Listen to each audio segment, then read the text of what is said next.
Hello, welcome to your resume and job application with Michelle O'Quinn. I'm the job developer here at Scare. I assist participants with their job resumes, with their cover letter. I send job leads. We provide an ONET, which is an interest profiler.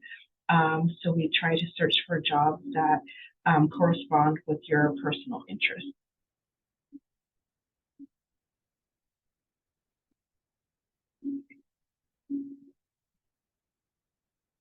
So our agenda for today is we're going to go over your resume and kind of simplify that. It can be kind of intimidating when you're first looking at it and trying to put everything together because you don't know what employers want and what they're looking for. So we're just going to simplify that for you. A few things to avoid when you're creating your resume. I am a very creative person, and then sometimes my creativity kind of gets away from me, and then my resume or whatever I'm looking or whatever I'm working on looks like it's more of an art project. So anyways, so things to avoid, completing your job application, and then just a few common errors.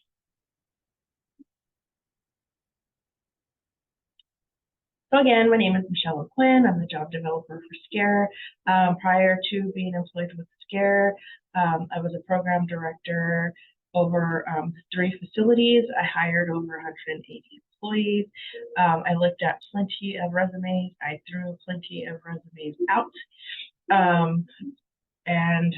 I basically, when I'm sharing information, I'm sharing information from my point of view, what I looked for, what I didn't like, what I didn't appreciate, and to kind of give you an insight from an employer's point of view when we're looking at these resumes.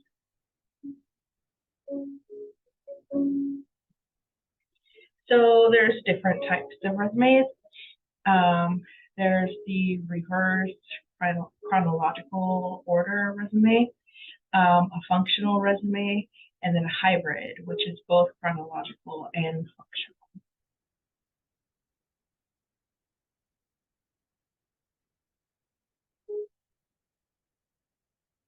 So when you're starting your resume, you want to figure out which resume is right for you. A reverse chronological resume is for seeking jobs similar to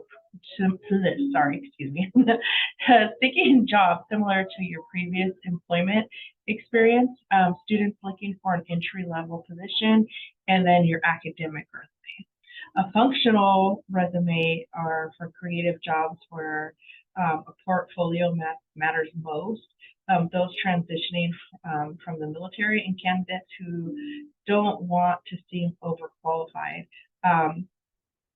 I've actually experienced this. I went to apply for a position because I was already a program manager, and I went to apply for like a site supervisor position, and then the person who was doing the hiring, they were like, well, you can't move up anymore. And so basically it just became like this whole conversation as to why I wanted to downgrade in my position and whatnot. And I felt, and I could be wrong, that basically the person that was interviewing me felt like I wanted their job, and I didn't even work there yet. I'm like, give me a break, lady. But yeah, so you don't want to seem like you're overqualified for a position, because sometimes the person who's doing the hiring might feel intimidated by that, especially if your qualifications are higher than theirs. And then like the creative jobs where portfolios matter most, those are mostly for like people who do gig work, dancers, performers, artists, things like that.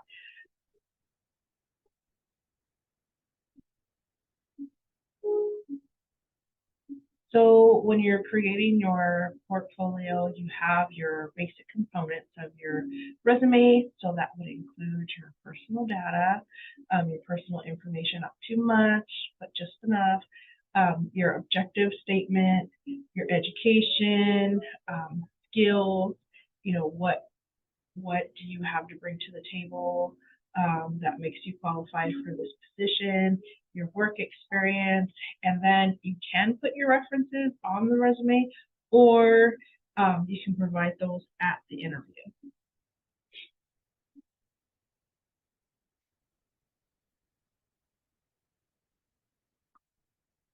So preparing your resume. So you want to use a font size of 12 to 14. So it's not too big, it's not too little, it's just right, 3 bears. You want to use the fonts of Times New Roman or Garamond. Those are the appropriate fonts to use for your resume. You want to use white paper, 8.5 by 11. That's the standard size paper. Employers do not need a legal size paper resume. No orange paper, yellow paper, any other kind of paper, just white paper is fine. If you want to use, because I've seen resumes done on like this specialty, like this special paper. I mean, like if you want to invest that much money in a resume, that's fine, but for the most part, white paper is good enough. Avoid using italics, script, underlining passages, capitalized words or bold-faced words are okay, but I still wouldn't do it. Because basically when an employer is looking at your resume, they're also looking at how you communicate with your written skills. So if they're looking at something that's like in italics and script and underlined here, there, in inappropriate spaces, I mean, they're going to say, okay, well, do I want this on my memo? If you're going to be, if you're going to be delegated to write a memo or anything for that company. So you just want to keep it professional. Avoid using graphics and shading. Spelling and grammar errors may result in your resume being discarded. True. And because it's just like, we're looking at how much effort you put into this resume. So it's just like, did you share this resume with your friends so they can look at it? And did you share it with, someone that knows what they're looking at as far as a resume is concerned, to kind of get someone to proofread your stuff, before you hand it out, just a little effort like that. Allow the job description to guide the information included in your resume. So when you're looking at the job description on Indeed or wherever it's posted, they're telling you what they're looking for in an employee. They're telling you what the job entails. So those are the descriptions that you're going to put in your resume that say what you can do. They'll say what education, basic education that they're looking for. You want to make sure that you include that into your resume. The job listing will say whether it's full-time or part-time. You make sure that your resume somewhere says that you are available for full-time or part-time work.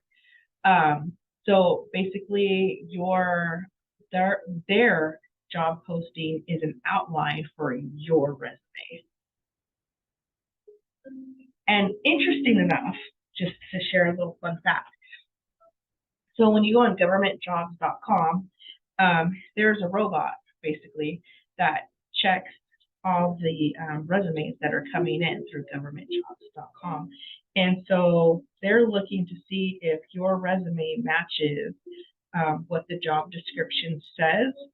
So like if your resume doesn't have everything that they posted that they're looking for, then that robot basically tosses out your resume.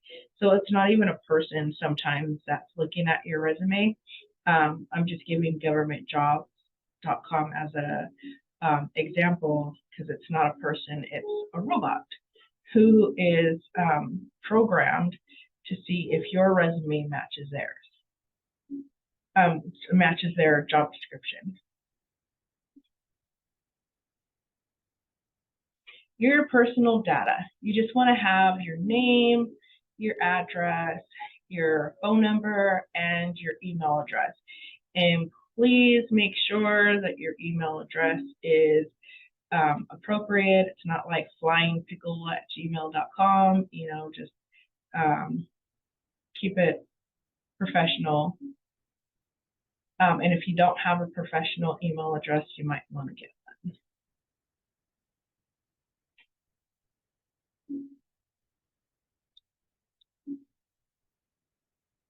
Resume summary versus resume objective. So you want to use your resume summary when you're applying for jobs in the same industry that you're already familiar with. You want to use a resume objective when you have little or no experience related to the job and you are basically saying what your intentions are for applying for this type of position, like what kind of skills are you trying to gain.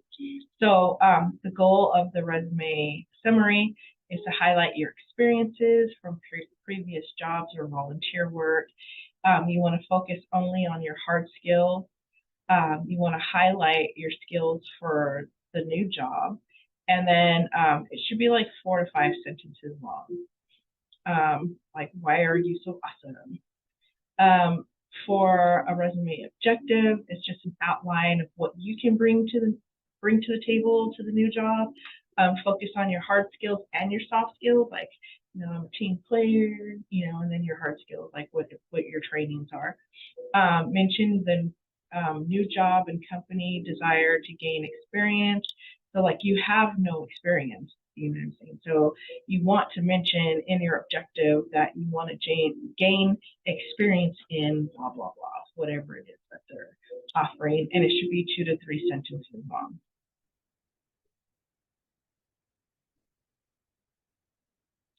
Your work experience. So you want to have the company name, city and state, how long did you work there, what was your job title, what did you do, and then you list, like, you know, don't make it too long.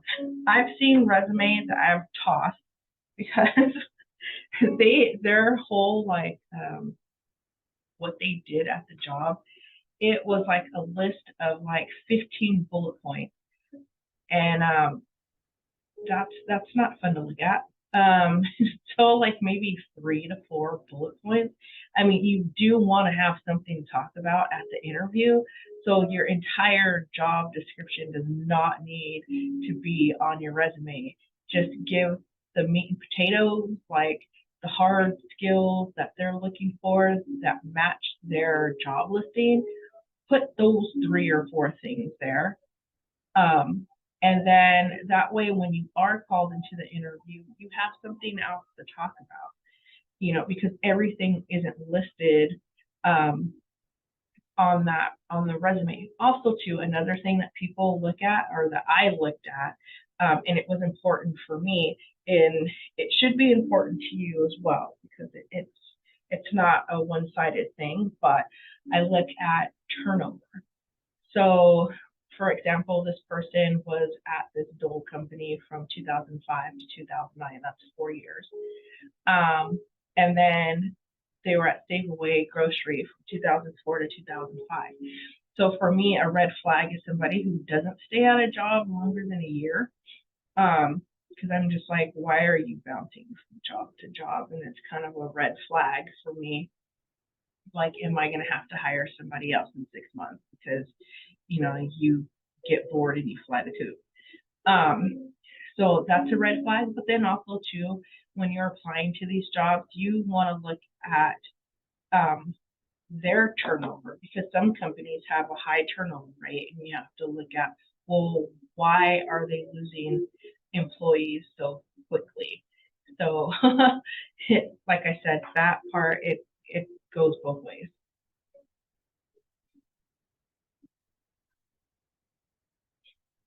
So your education history, it should be written like this.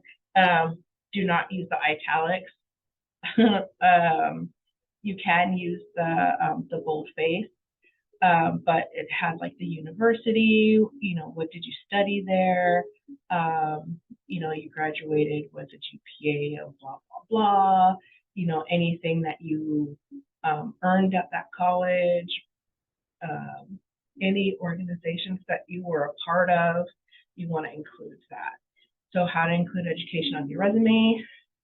So it can be written the same way it is on the left or the same way that it's right. Both are appropriate.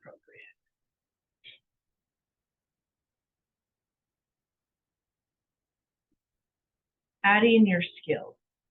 So now it's pretty easy to go online and kind of you can research the position and what skills are needed for the position, and you can get an idea of what to add into your resume. Because like I said, sometimes when you're sitting down to write a resume, it can be very intimidating, and so your vocabulary kind of goes out out the window, and for some reason you can't think of any verbs or any adjectives, and you're just stuck. So Google, you can go on there and look at the skills that that each job might entail, and then you see like, oh yeah, I did have to use my graphic skills. Yeah, I did have to do tutoring. I did have to provide tutoring. I did have to network with provide networks and create algorithms and data structures. I did do all those things. So it kind of like triggers the brain to identify those skills as your skills or your skill sets. So and then you see like below the skills it has education. So the education portion doesn't have to be all big and grandiose.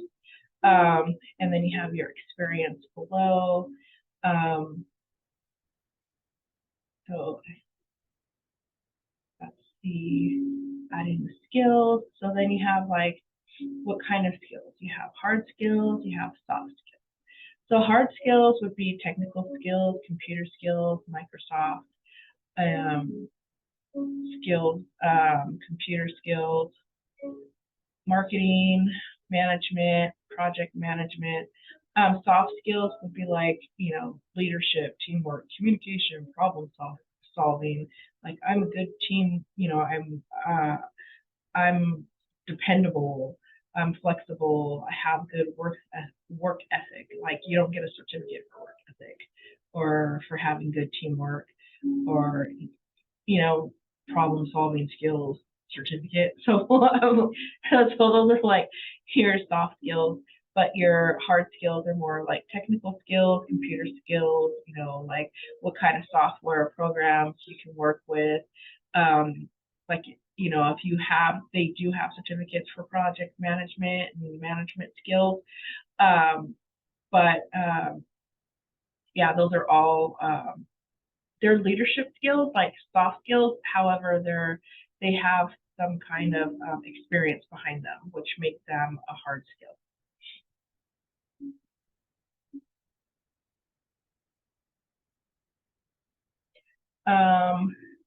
Additional skills in additional information. So it would be your computer skills would be like you would name the programs that you're used to working with. Language, you can whatever other languages that you can speak. Certifications, that would be something like CPR. Community services, so you can write down all the programs that you used to work with or that you work with within the community. And employers like that because it shows that you have an ability to network. And then in your interests, enjoy reading, cycling, surfing. Why would this matter? Well, it depends on what the job is, because your interests might matter.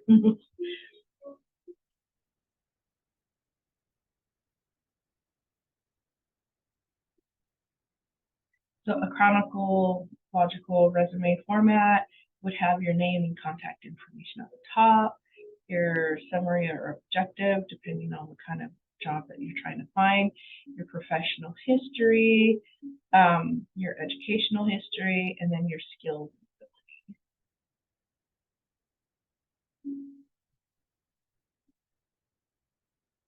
Just want to take a look at that. And you see, like with your personal information, it's not too much.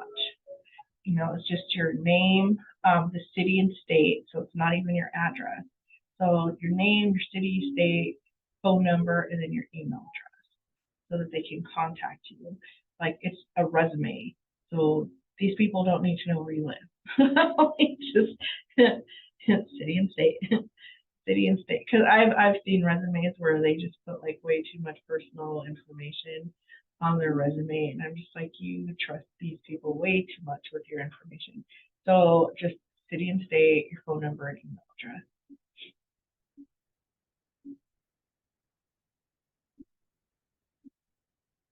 Your functional resume, again, I I don't agree with the address being here at the top. But again, you know, city, state, phone number, your email address, you have your summary here, your area of experience, your skills, process streamlining, complaint resolution, service-based selling.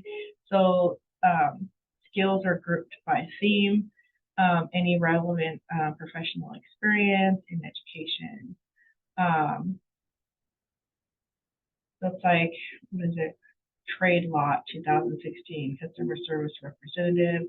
So it's just like there's not too much information about each position because it intrigues the employer so that you can get that job interview, and then the employer has something to talk about with you at the job interview.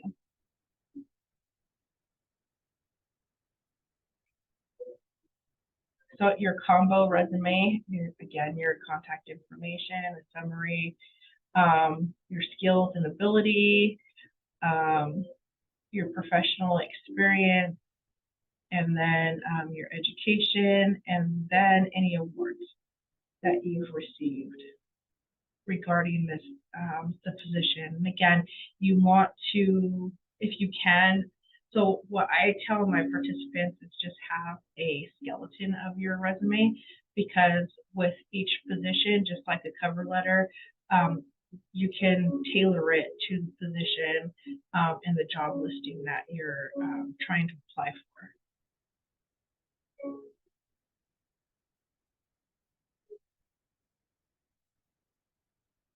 Okay, and now we're going to take just a really quick look at your job application.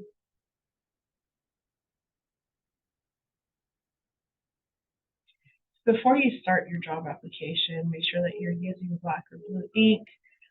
Do not use whiteout, and try to leave no blanks.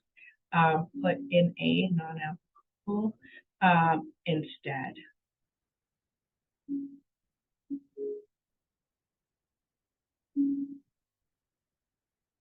So this is basic application for employment. That's for your name, your address, city, state, phone number. They want to know who you were referred by, especially if it's somebody that works with the company, and hopefully they're in good standing. Full-time or part-time, what position are you applying for? Your education, then you have like your former employment, and then the reason for leaving. The reason for leaving is not an opportunity to badmouth your employer. Employers do not like that. So try to find some creative ways as to why you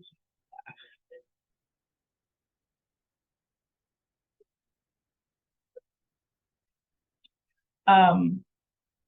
Application for employment. So again, it has the name, your street address, city, state.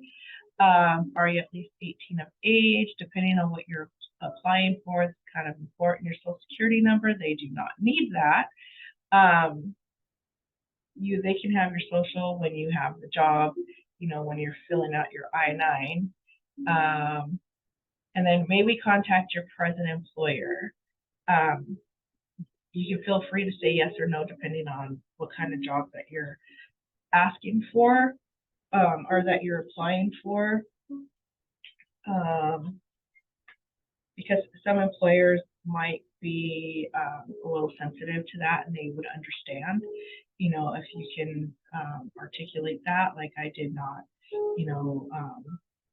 get along with, the supervisor, or maybe you can find someone else who works at the company that's a little higher up, that's not your immediate supervisor, but somebody above the supervisor that they can talk to.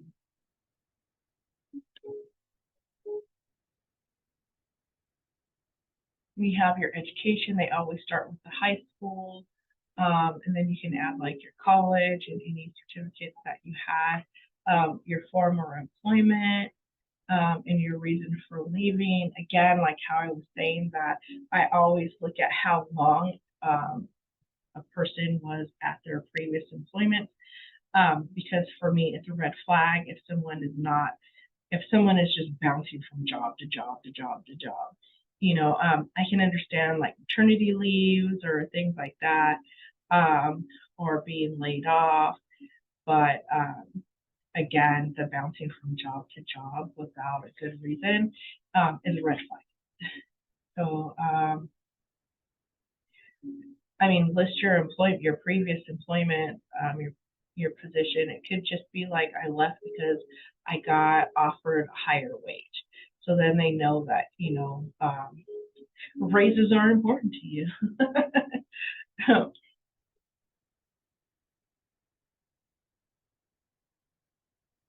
So after you've filled out your job application, you've submitted your resume, you want to update your outgoing message, because you know that employers are going to be calling you. We don't need to hear like the 90s, or it's like the music in the background and hey, I'm not here.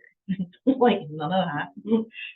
Just have your professional outgoing message, and then check your emails often.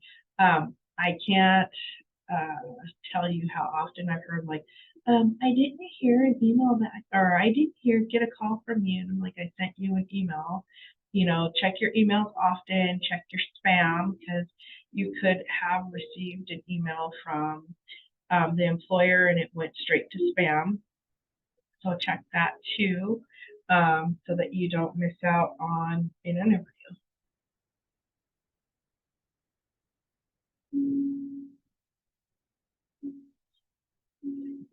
So thank you for joining me and going through your resume and job application. Again, if you have any questions, you can always contact me at the SCARE office. My name is Michelle O'Quinn. You can call me directly. My number is 619-328-0676. Again, that's 619-328-0676. You can always schedule an appointment with me if you want to go over your resume. Also, too, I would also say that if you're looking for employment right now, that you should definitely go through your social media, make sure that everything is on private, all your pictures are on private, especially on Facebook. If you had your Facebook for years, since the ending of MySpace, you might want to go through your pictures and put everything on private, and just check all the pictures that you're tagged in, just to make sure that they're appropriate, because employers will go through your social media and see who you are and what you're up to, and if you are in real life the same person that you try to present yourself to be on paper. This is a real thing. It does happen. I've done it myself. So anyways, thank you for joining me. If you have any questions, again, you can contact me at the SCARE office. Have a wonderful rest of your day.